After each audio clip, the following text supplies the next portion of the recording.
Të nderuar shikues, mirëmbrëma, do të njihemi bashkë me edicionin qendror të lajmeve këtu në kanalin 7, ndër të tjera do të ndiqni.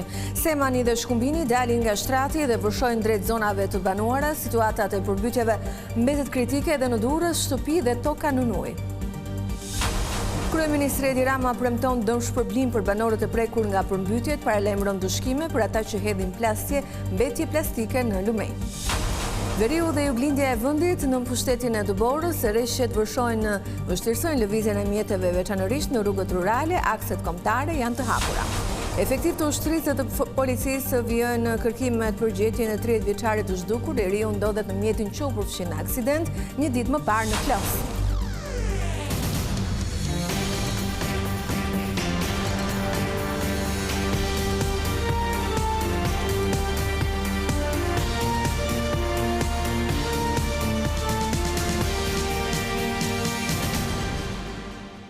Vjojmë gjërësisht, situata e përmbytjeve mbetet ende kritike në zonat më të prekura. Në Lushnjë dhe në Fier, Lumejnë, Seman dhe Shkumbin kanë dalë nga shtrati duke vërshuar drejt zonave të banuara.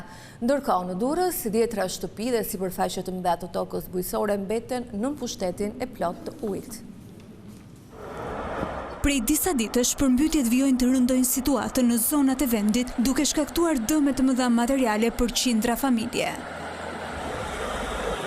Situata më problematike paraqitet në fshatin Brostar Ura, pasi lumi Seman ka dalë nga shtrati e përpasoj janë mbytur stalla baktishe Pulari. I pranishëm për të parë situatën ka qenë edhe ministri i mbrojtjes Pirro Vëngu, i cili ka takuar fermerët e dëmtuar. Çfarë ke brenda? Situata vazhdon të jetë e rënduar nga dalja e lumejve Shkumbin e Seman edhe në territorin e bashkisë Lushnjë. Prurjet e lumit janë të shumta, ndaj në disa akse ka prezencë të madhe ujë. Hyrja për në fshatin Muriz është bllokuar për shkak të nivelit të lartë të ujit. Dalja e lumit Shkumbin ka zaptuar me qindra hektar të mbjella, jo vetëm në territorin e bashkisë Lushnjë, por edhe në zonat e tjera rreth e qark. Në fshatin Thanasaj shumë shtëpi janë në ujë. Banorët shprehen se kanë kaluar natën jashtë. Që në orën 2 të natës, ka Shkumbini ka u fut për më në shtëpi, sidomos që lart që ata dy shtëpia të tje, edhe gjithë jo mitë apësisht këtë të shtëpi. Kemi shumë frikë. Shkumbini është i frikshëm, na ka hyj ujti, na ka bo shumë dëm, nuk kemi që me bo, frikën e kemi gjithmonë. Grupe komisionesh verifikimi nisën punën këtë të diel në territorin e fshatit Ferras për evidentimin e dëmeve të shkaktuara nga përmbytjet, ku deri më tani janë konstatuar rreth 120 banesa të prekura me dëme brenda shtëpive në oborre dhe infrastrukturën ndihmëse. Nënkryetari i Bashkisë së Fierit, Nusret Avdullaj, bëri të ditur gjithashtu se prurjet e lumit Seman pritet të kenë tendencë rritjeje, çka e bën situatën edhe më delikate. Është në monitorim të vazhdueshëm, siç thash, nga burimet me hidrocentralet, akoma Semani është në ngritje. Po një ngritje graduale dhe kjo pasqyrohet e disa orëve më përpara, rreth orës 3-4 të mëngjesit, që shkarkimet ishin në kotën maksimale. Situatë problematike është edhe në zonën e Novoselës, kur niveli i lumit Vjosa është rritur sërish duke shkuar në kuotën e 7.5 metrave e duke përmbytur tregun e kafshëve pas urës së mifolit. Forcat e mbrojtjes civile po punojnë për riparimin e një argjinature të dëmtuar më herët, e cila kishte shkaktuar përmbytje edhe në fshatin Pishan. Në Durrës, veçanërisht në zonën e Ishkënetës, uji prej disa ditësh mban të mbërthyera banesa, oborre e rrugë dytësore. Banorët thonë se uji ka shkatëruar gjithçka, ndërsa era e rëndë dhe prania e ujrave të ndotura shtojnë frikën për probleme serioze shëndetësore.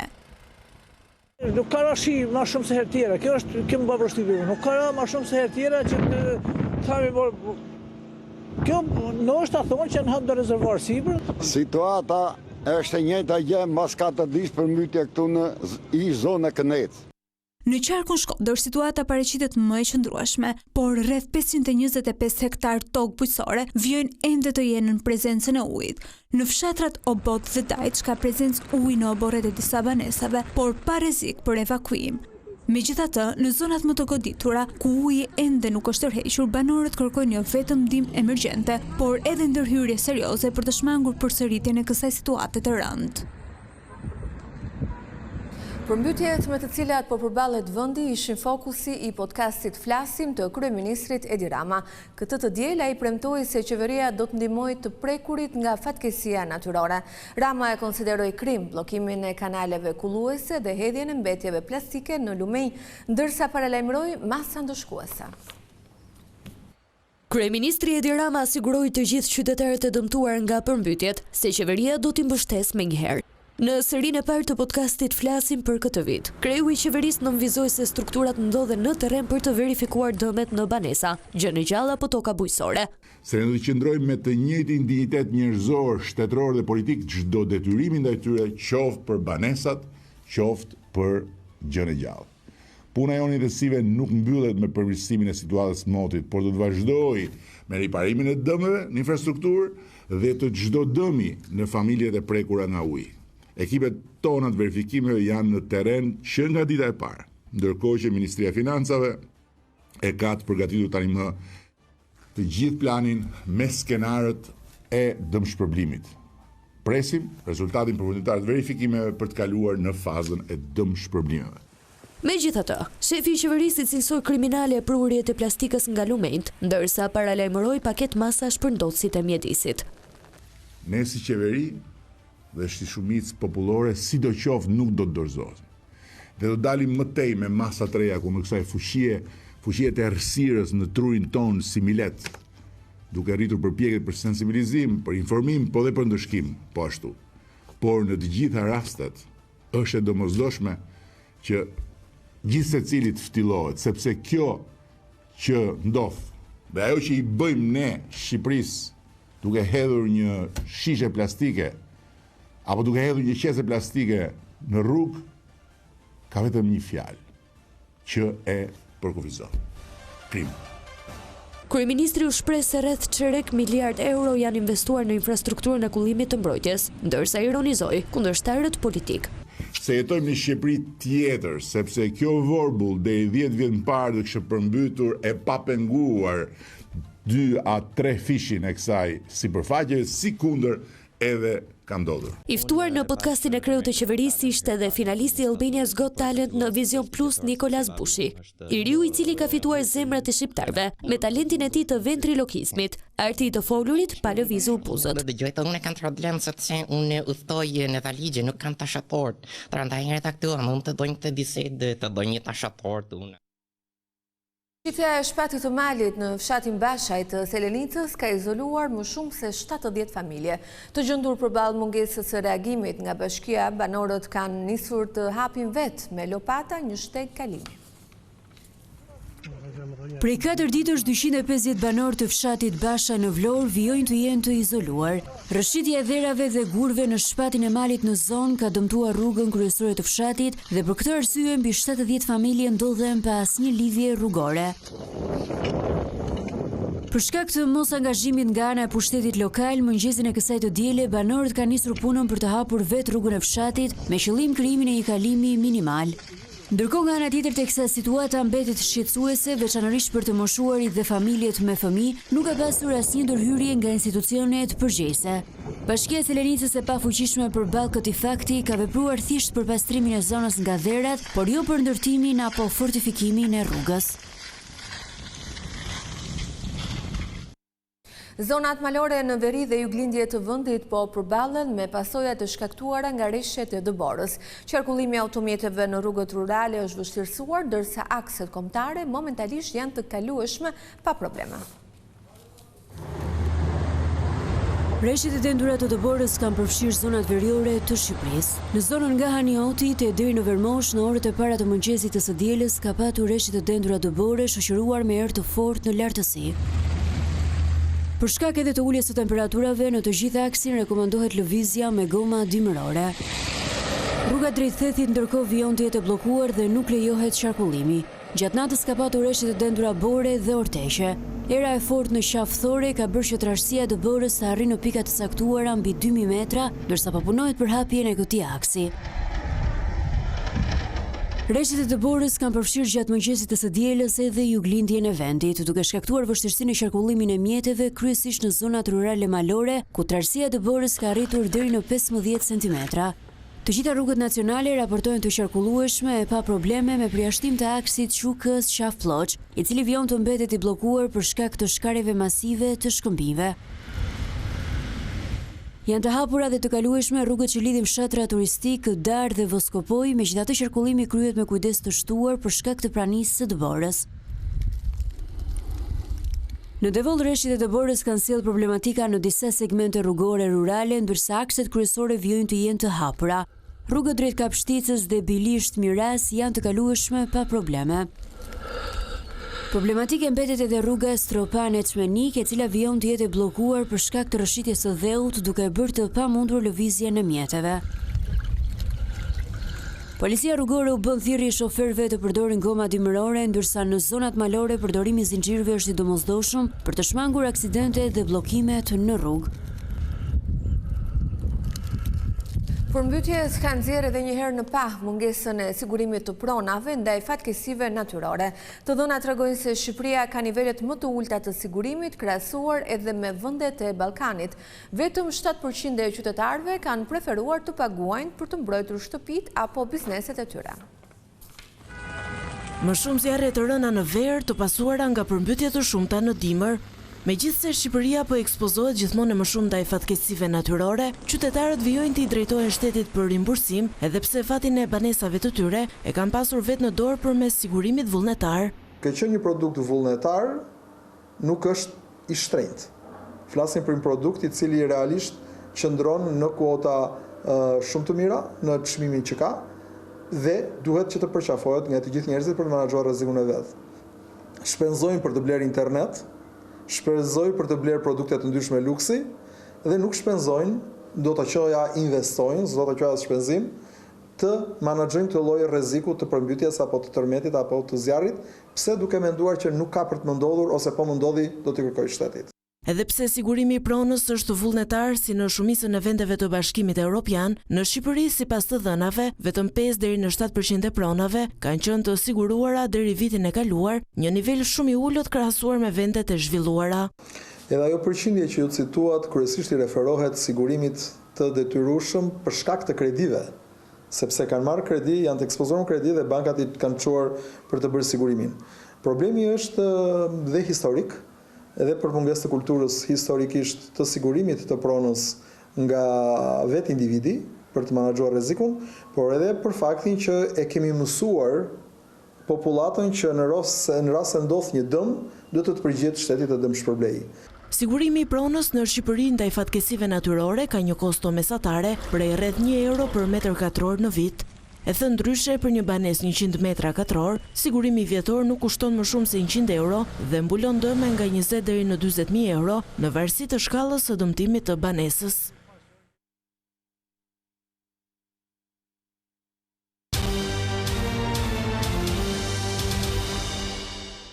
Vijon operacioni për gjetjen e 30 vjeçarit Jurgen Karaj, i cili që prej ditës së djeshme është i zhdukur pas aksidentit në Klos, ku përfshi makina ku tonte. Në kërkimet për gjetjen e tij janë angazhuar 20 anëtar të forcave të armatosura, si dhe 4 mjete, 6 forca operacionale, 4 forca nga policia ushtarake, 100 forca bashkiake, si edhe rreth 150 vullnetar. Kërkimet janë përqendruar nga Grykderdhja në liçenin e Ulzës përgjatë shtratit të Lumit Mat drejt Klosit. Jurgen Karaj ishte në automjetin me targa angleze që drejtohej nga 24 vjeçari Andi Losha, mjeti doli nga rruga dhe përfundoi në lum. 24 vjeçari arriti të dalë i gjallë nga uji, ndërsa ende nuk dihet fati i 30 vjeçarit. Andi Losha ndodhet i arrestuar në akuzën e largimit nga vendi i ngjarjes, mosdhënia e ndihmës ndaj pasagjerit si dhe drejtim të automjetit në gjendje të dehur.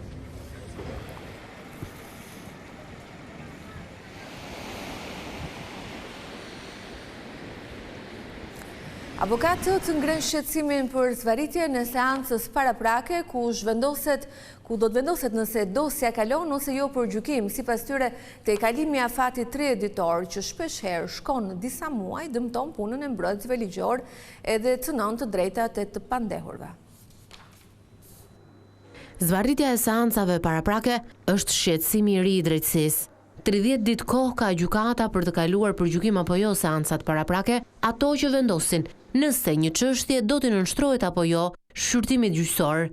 Megjithatë, koha ka provuar se këto seanca të i kalojnë çdo afat ligjor. E tillë është edhe dosja Partizani, hetimet e së cilës përfunduan në shtator, për dosja u kalua për gjykim në maj, gati 10 muaj më pas, ose 300 ditë. Gjyqtari paraprak është një risi në kodin tonë të procedurës penale i vitit 2017. Dispozita lejon gjyqtarin paraprak që brenda 30 ditëve ai të jap një vendim. Tashmë është bërë mod që ky afat nuk respektohet. 30 ditë që bile shkon me muaj të tërë.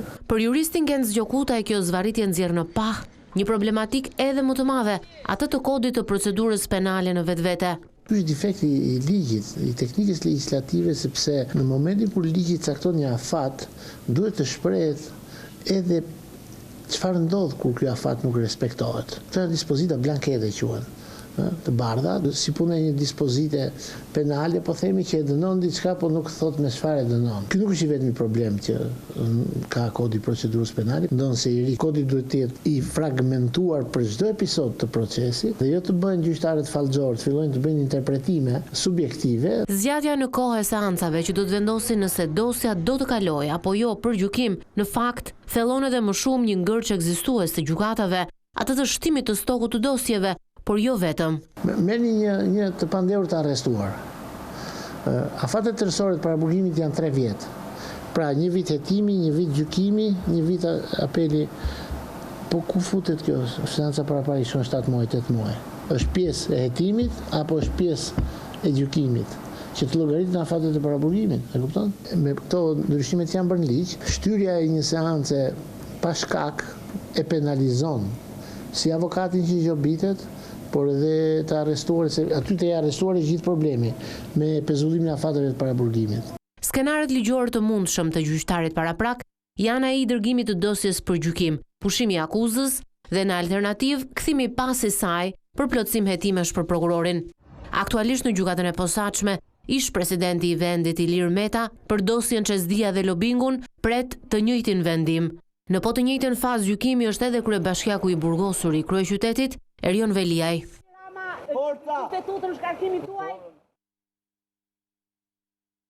Prokuroria e Tiranës do të marrë dëshminë e Emiliano Shullazit për atentatin në Rinas. Ai do të pyetet nëse ka dyshime për persona të caktuar që kanë organizuar atentatin ndaj Gilmando Danit. Ky i fundit antar aktiv i grupit kriminal të drejtuar nga Shullazi ishte dënuar për gjobvënie dhe liruar nga burgu në tetor të vitit 2024. Shullazi do të pyetet në ambientet e paraburgimit 313, por mbetet e paqartë nëse do të flasë për ngjarjen. Gilmando Dani udhtonte në një automjet me Muçi Shalianin kur u qellua për vdekje. Të dy sapo ishin kthyer nga Spanja, Dani humbi jetën në vendin e ngjarjes, ndërsa shoqëruesi i tij vdiq disa ditë më vonë në spital. Ditët e fundit janë marrë dëshmitë e personave që janë gjendur në Rinas, pasi ka dyshime se atentatorët kanë patur informator në aeroport që i kanë njoftuar për lëvizjet e viktimave.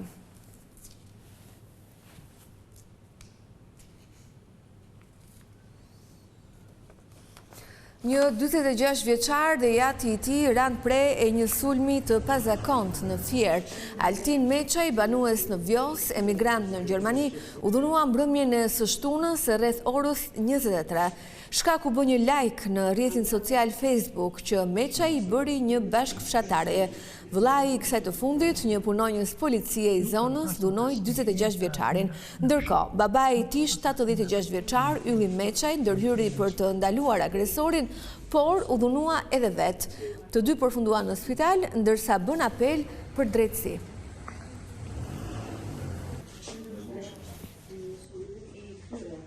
Këtu kemi përfunduar, një falenderoj për vëmendjen, bashkë natën e mirë.